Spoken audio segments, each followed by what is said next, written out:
जय श्री राम। शिव की मौली चैनल में आप सभी का बहुत बहुत स्वागत है। मैं हूँ मौलिका शर्मा। कृष्णाय वासुदेवाय हरे परमात्मने प्रणत क्लेश नाशाय गोविंदाय नमो नमः। इन्हीं खूबसूरत विचारों के साथ आज फिर से शुभारंभ करेंगे कार्यक्रम का और मुलाकात करेंगे। जी हाँ, बात करेंगे वास्तु न्यूमरोलॉजिस्ट टैरो कोच प्रिया राज जी से। शुभारंभ करते हैं कार्यक्रम का, बात करेंगे प्रिया जी के साथ। प्रिया जी, बहुत बहुत स्वागत है आपका। जय श्री राम। जय Shri Ram. Thank you so much. Priya ji, सबसे पहले तो मैं आपकी तारीफ ये करना चाहूँगी कि हमने जो सुना है कि आप जानवरों से बेहद प्यार करती हैं, और जो आज का हमारा विषय भी है अपने दर्शकों को लेकर, वो जानवरों से ही संबंधित है। लेकिन सबसे पहला मेरा ये प्रश्न है, शिव जी को बहुत लोग मानते हैं, लेकिन आपसे जानना चाहूँगी कि शिव है क्या, और शिव जी का इतना गहरा संबंध है माना जाता है सभी जानवरों से जी। तो थोड़ा सा इनके संबंध के बारे में, शिव के स्वरूप के बारे में आज आप हमें बताएं। जी ज़रूर। देखिए, सबसे पहला सवाल ही शिव का आ गया है, और मैं शिव जी मेरे लिए सब कुछ है, और आपके प्रोग्राम का नाम भी शिव की मौली है।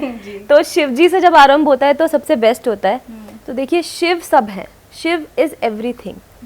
जैसे एक बड़ी बड़ी सुंदर सी लाइनें हैं, शिव ही है हर प्राणी में, हर प्राणी शिव का नाम। बहुत सुंदर। तो शिव सब में है। शिव को क्या बोलते हैं? ब्रह्मा विष्णु महेश होता है, महेश्वरा बोला जाता है। तो महेश्वरा मतलब महा ईश्वर। जब भगवानों ने, देवों ने उनको महा ईश्वर का स्थान दे दिया, महादेव बोलते हैं, तो मतलब शिव तो सब में ही है। और साथ ही साथ जानवरों के साथ उनका खास संबंध इसलिए है क्योंकि शिव जी ने वासुकी नाग को धारण किया है। नंदी, उन्होंने पुत्र अपना माना हुआ है नंदी को।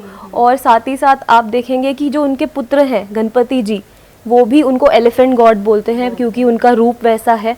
तो जब शिव ने जानवरों को एक स्थान दिया है अपने बराबर का, अपने साथ अपने गले में अगर उनको वो धारण कर सकते हैं, तो हम कौन होते हैं जो हम बोले कि जानवर हमसे कम है या गलत है? जी। तो शिव ने सबको बराबर रखा है, इसलिए शिव हमारे लिए सब है, कण कण में शिव है, शिव ही सब है। बहुत सुंदर बात आपने बताई, और शायद कुछ चीज़ें ये भी डिफाइन करती हैं जब हम शिव के परिवार को देखते हैं कि वहीं पर सिंह भी विराजमान है, वहीं पर मूषक भी विराजमान है, मोर भी वहीं पर विराजमान है, नाग भी वहीं पर, जो एक दूसरे के शत्रु हैं लेकिन वहाँ पर एक रूप में है। इस पर क्या कहेंगे आप? देखिए, मैंने जैसे बताया ना, शिव सबको बराबरी से तोलते हैं, सब इक्वल हैं। हम इंसान हैं जो हम बराबरी करते हैं, हम ऊंचे हैं, वो हमसे नीचे हैं। इसलिए जब आपने पहली लाइन बोली ना, मैं जानवरों से इसीलिए प्यार करती हूँ क्योंकि मेरे शिव करते हैं। और जब आप किसी प्रभु को जब टोटल सरेंडर कर देते हैं तो उनकी अच्छी बातें भी तो सीखिए, है ना। तो अब जैसे शिव को पशुपतिनाथ बोला जाता है, वो प्रोटेक्टर है। तो शिव को जो सच्चा भक्त, शिव को जो मानता है, जो शिव का सच्चा भक्त है, वो जानवरों से ऑटोमेटिकली प्रेम करेगा क्योंकि उनको पता है कि शिव के लिए भी वो बहुत इम्पोर्टेंट है। थोड़ा सा एस्ट्रोलॉजी और ग्रहों के बारे में भी आपसे जानना चाहूँगी, और कर्म भी बहुत इम्पोर्टेंट रखते हैं अपनी जगह में। जब हम किसी जानवर की सेवा करते हैं निस्वार्थ भाव से, तब किस प्रकार के फल व्यक्ति को मिलते हैं, और एक दूसरी तरफ जो उन जानवरों को लात मारते हैं, थोड़ा सा इन चीज़ों को भी परिभाषित करें आप। देखिए, सबसे पहले सेवा हम सबको करनी चाहिए, एक रेमेडी के फॉर्म में नहीं, एस्ट्रोलॉजी के पॉइंट ऑफ व्यू से नहीं। हमारा ये ड्यूटी है कि हमने कोएग्जिस्ट करना है। तो जानवर सेवा तो हमारे शास्त्रों में भी लिखा है कि बहुत इम्पॉर्टेंट है। तो मौलिका जी देखिए, जब हमारे घर में पूजा होती है ना, हमारे घर में, तो पंडित जी आके या ब्राह्मण आके क्या कहते हैं कि पहली रोटी गाय की निकालिए, फिर कुत्ते की निकालिए, फिर चींटी की निकालिए। उस समय हम कहते हैं हमने पूजा करी है, आप सब विधि विधान से करेंगे। लेकिन जैसी पूजा खत्म होती है, आप बाहर जाके उसी कुत्ते को पत्थर मारते हैं, लात मारते हैं, तो वो तो गलत है। ये कैसी पूजा हुई, ये कैसा दोगलापन हुआ। तो इसीलिए इन चीज़ों को काफ़ी ध्यान रखना चाहिए। हमारे अच्छे कर्म हम साथ लेके जाएंगे, हमारे कर्मों का फल ही जो है, जो हमें अपना रिवॉर्ड देगा, रिजल्ट देगा। तो कर्म तो बहुत इम्पोर्टेंट है। पांडवों को भी स्वर्ग का रास्ता एक कुत्ते ने ही दिखाया था। तो हर, आप अगर शास्त्र उठा लीजिए, कोई माइथोलॉजिकल अपनी बुक पढ़ लीजिए, सब में जानवर बहुत इम्पोर्टेंट हैं। जितनी जल्दी मनुष्य ये समझ जाए, इंसान समझ जाए, उतना अच्छा है। एनर्जीज को कैसे बैलेंस किया जाए, आप बताएं। एनर्जी, देखिए, हर फॉर्म में एनर्जी है। आप में अलग एनर्जी है, मेरे में अलग है, हम सब एक वाइब्रेशन पे रह रहे हैं। आपकी वाइब्रेशन अलग है, मेरी अलग है। कई लोग आपने देखा होगा ऑटोमेटिकली जानवर उनके पास में अट्रैक्ट होके आ जाते हैं। आप मंदिर जाइए, कहीं जाइए, अब जैसे ऐसा मैंने अपने साथ भी देखा है कि मैं जाती हूँ, ऑटोमेटिकली डॉग्स मेरे पास आ जाते हैं सब, क्योंकि वो उनकी एनर्जी मेरे से मैच होती है। वाइब्स भी कुछ होती जी हैं। बिल्कुल, वाइब्स होती हैं, एनर्जी होती है। तो आपकी वाइब्रेशन जैसी होगी, अगर आपकी वाइब प्योर है, आपकी वाइब नॉन हार्मिंग है, तो जानवरों में देखिए सिक्स सेंस होती है, ऐसा माना जाता है ना कि वो जल्दी बता लेते हैं, भले ही प्रलय आने वाली हो, अर्थक्वेक आने वाली हो, पता चल जाता है। तो इसीलिए आपके पास अगर जानवर आके कनेक्ट हो रहा है किसी सोल के पास में, तो अच्छी सोल ही होगी, अप्रूव्ड होगी।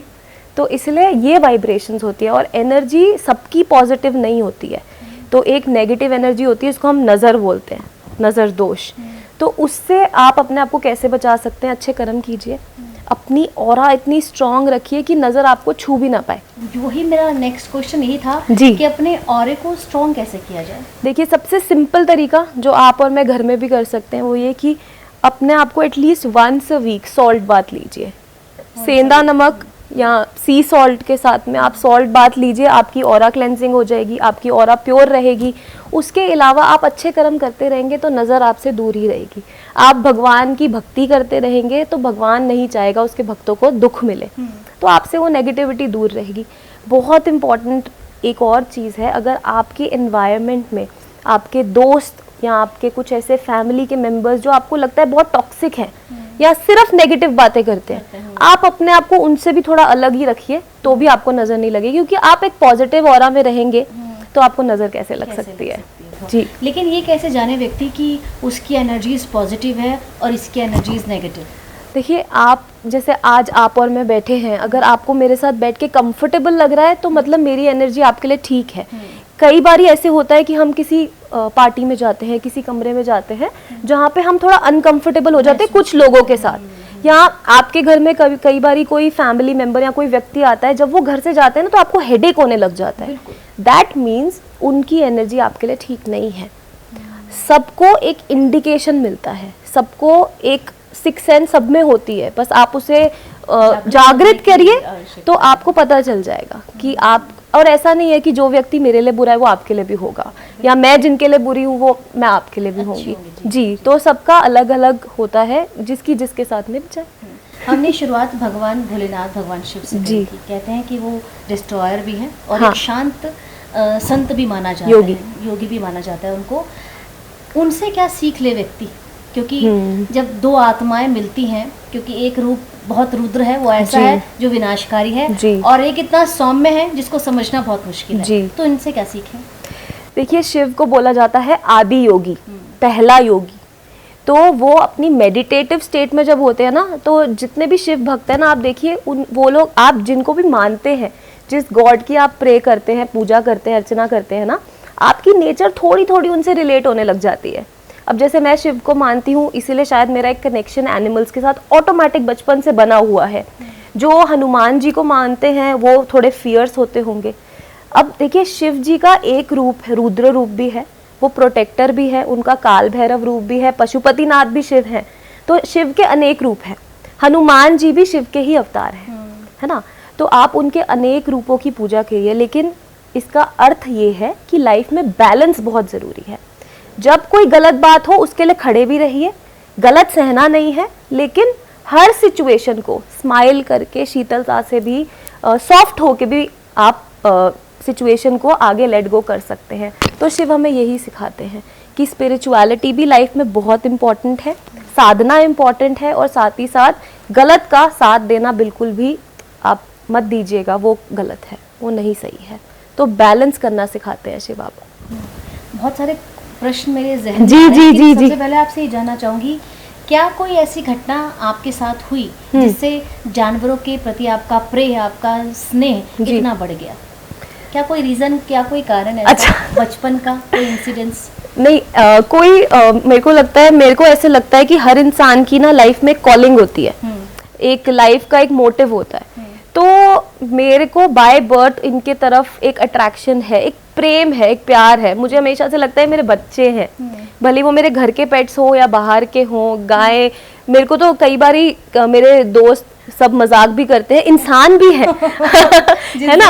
अब मैं हम लोग उस दिन हनुमान मंदिर गए तो मैं मत्था टेकने के बाद मैंने बाहर किसी को नहीं देखा, एक कुत्ता मेरे पास आ गया, मैं उसी के साथ खेलती रही। तो एक शुरू से एक प्यार है, कोई ऐसा इंसिडेंट नहीं था, कुछ नहीं था। मुझे लगता है बेजुबानों के लिए कोई तो करे। पूर्व जन्मों का कोई रिलेशन माना जा सकता है इसको कि क्योंकि हो सकता है, चीजें होती हैं ये सारी। हो सकता है आपके पिछले कर्म आप इस जन्म में भी लेकर आते हैं, तो शायद मेरा इनके साथ कुछ प्यार होगा, कुछ कनेक्शन होगा, कुछ बॉन्ड ऐसे होंगे जो कंप्लीट ना हो पाए हों, या क्या पता मैं खुद ही जानवर होंगी पिछले जन्म में, तो शायद मेरे को इस तरह अभी उनके लिए बहुत प्यार है, मैं उनके टूवर्ड्स गलत होता हुआ देख ही नहीं पाती।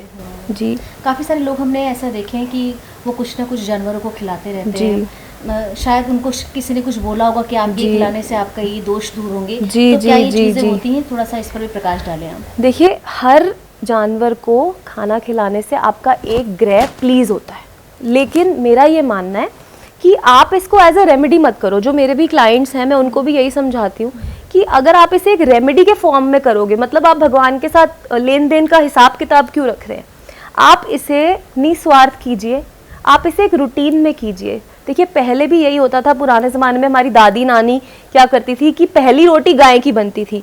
मेरे घर में अभी भी ये नियम है, मेरी मदर पहली रोटी गाय की ही निकालती हैं। तो वो शुरू से जो हमारे पुराने चलते आ रहे हैं ना ट्रेडिशंस, अगर आप उनको फॉलो करेंगे तो उसमें देखिए कि जानवर सेवा को एक रूटीन माना गया था, एक रेमेडी या सिर्फ हमारे को एस्ट्रोलॉजी का बेनिफिट मिले वो नहीं माना गया था। मैं आपको एक एग्जांपल देती हूँ। मैंने किसी को देखा, वो किसी एस्ट्रोलॉजर ने उनको बोला कि आप काला कुत्ता रख लीजिए, आपके लिए अच्छा है। उन्होंने काला कुत्ता रखा, लेकिन वो बेचारा उसको हम पूरा टाइम गेट पे बांध के रखते थे। तो ऐसी सेवा भगवान आपको फल नहीं देगा, उल्टा आपके साथ नेगेटिव होगा। आप बेचारे एक जीव को लेकर आए, लेकिन आपने उसको इतना ज्यादा निग्लेक्ट कर दिया, वो बेचारा बीमार हो गया। ऐसी सेवा नहीं। अगर आपने सेवा करनी है तो पूरी डेडिकेशन फुल फेथ से कीजिए, वरना मत कीजिए। उसको एक रूटीन बनाइए, उसको एक रेमेडी, या उसको सिर्फ इसलिए नहीं कि ये चीज करने से मुझे फायदा होगा, तो आपको फायदा नहीं होगा, नुकसान ही होगा उससे। आप अपने और कर्म खराब कर लेंगे। अभी हम इस लाइफ में अपने पास्ट लाइफ के कर्म भोग रहे हैं, काट रहे हैं, तो आप अगले अपने ऊपर और बर्डन क्यों चढ़ाई जा रहे हैं। बिल्कुल। जैसे कि एक समय पे डॉग को, गाय को खाना खिला रहे हैं, लेकिन घर आते ही आप चिकन खा रहे हैं, नॉनवेज खा रहे हैं, तो आप एक स्टेप पहले आगे लेते हैं, 2 स्टेप तो आप पीछे आ जाते हैं। तो ये कैसी सेवा हुई। सबको इक्वल रखिए, तब मजा आता है। तब मजा आता है। अच्छा, हमने कई बार देखा है, मंदिरों में जाते हैं जी। भगवान शिव के, तो वहाँ पर नंदी होते हैं। जी तो मैंने काफी सारी महिलाओं को, पुरुषों को, इनफैक्ट बच्चों को भी देखा है। जी। तो नंदी जी के कान में अपनी कोई विश बोलते हैं। हाँ। उनको लगता है हमारी विश पूरी हो। हाँ जी। तो इस पर आप बताएं कुछ। नंदी जी को स्वयं शिव जी से वरदान मिला हुआ है कि उनके राइट कान में जो भी विश बोलेगा वो उनके सुप्रीम मैसेंजर है।